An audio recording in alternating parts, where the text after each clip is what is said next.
खुलुमबाय गाइसमोन आं दिदोम ब्लग इउटिउब चेनेल बयखौबो खुलुमनाय जासिहरनाय थाबाय। नै जों गामियाव गोदान बिल्डिं लुदों, बेखौ ओपनिं दिनै खालामनो नागिरदों। बिनि सायावनो आङो ब्लग लाबोनाय जाबाय। गोजोन्थों, जोबजासिम नायलांदो अननानै।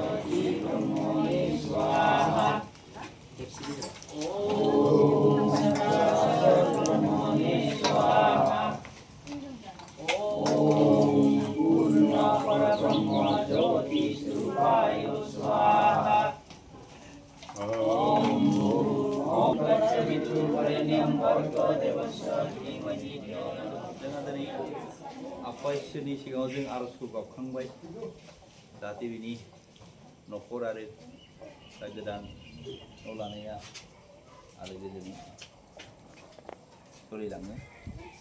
दा जोंहा बे आयदाफारिया आर'ज गाबनाय फारिखौ जों फोजोबनानै दा मोनसे आयदायाव फैबाय, न' गोदान प्रवेश खालामनाय, न' गोदान लानाय।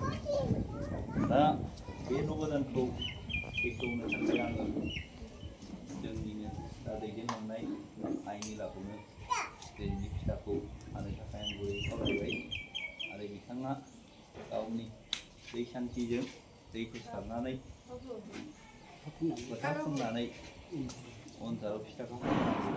बेनिफ्राय जों बयबो फिथा हास'नायनि सिगां जों बयबो जय ध्वनि होनांगौ।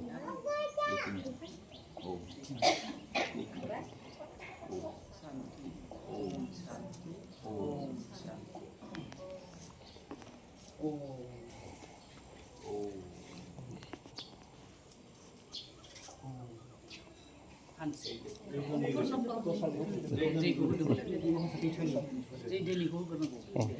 ओम पूर्ण परब्रह्म ज्योति स्वरूपनि जय।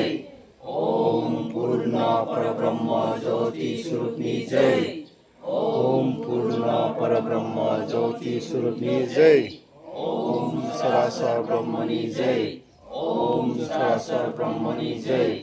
ओम सरासर ब्रह्मनि जय। ओम पूर्ण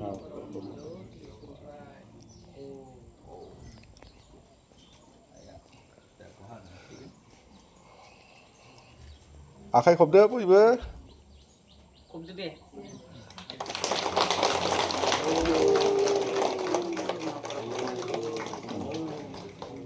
ओम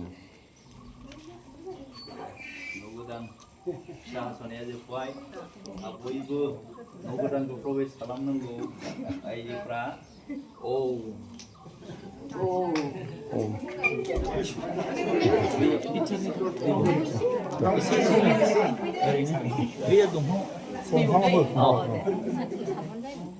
जाबाय।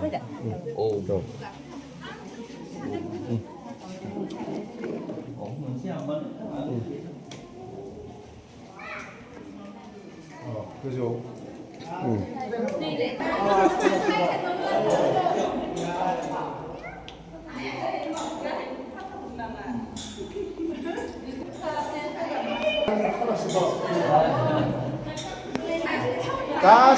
गासै फैदो ओइ तिन ताला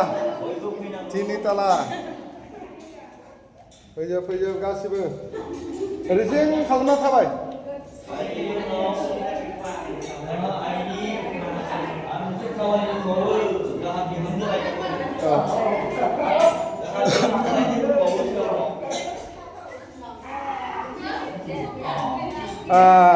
अरिजिनेल जायगा फैबाय नै दासो। ओम फै नै खोला मोनसे नै गासिबो आरो नै गोजौसिनाव दंबावो। गासिबो फैदो। औ दिं दिं बैसागुआ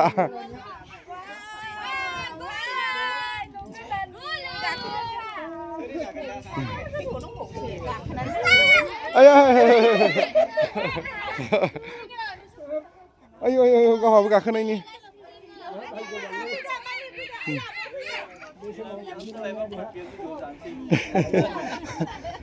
बेयावनो मोजां जागोन। औ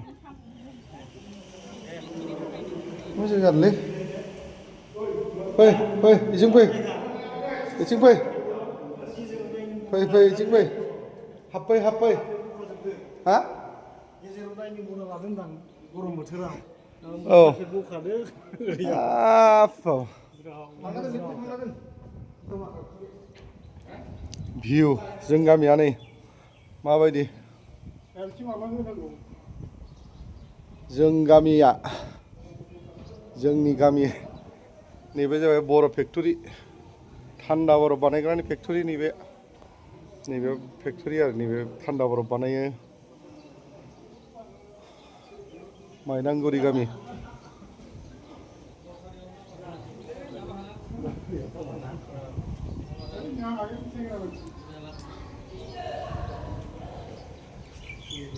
नैबे जोंना नैबे आदा दिलकान्त गयारिनि न'आ नैबेनो नैबे गोथां न'आनो जोंना नीलकान्त सारा बेनो आरो साहित्य सभानि बे जोंना सेक्रेटारिया बिथांनि न'खौनो खोन्थाबाय आरो आं एखे गामि नालाय जों बिराद मोजां बेखौ कमप्लिट खालामथ'नो हाथ'वाखै आरो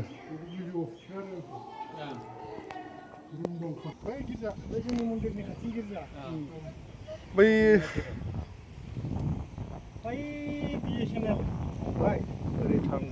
बै फामि प्लेसआ ओइ हनै गयखौल' नुहुरजोबोलै माथो ने औ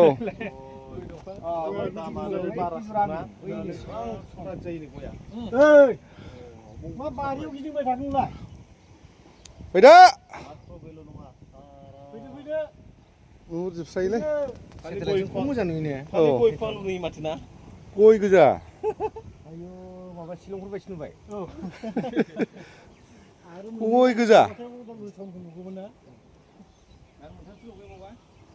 मोनसे बानायबावनानै आरो मोनसे खाबु होबावदोंमोन बिशालनिफ्राय ना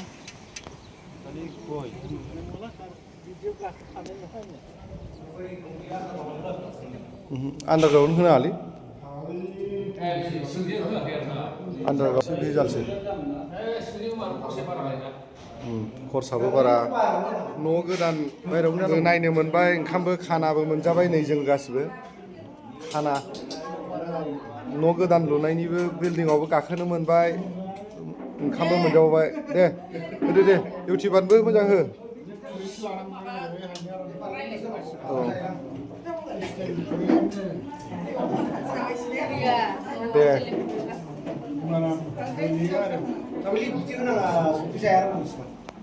निरामिस ओंखामसो दिनै पुर्निमाबो जाबाय नालाय ने दिनै पुर्निमाखाय जोंना निरामिस जायो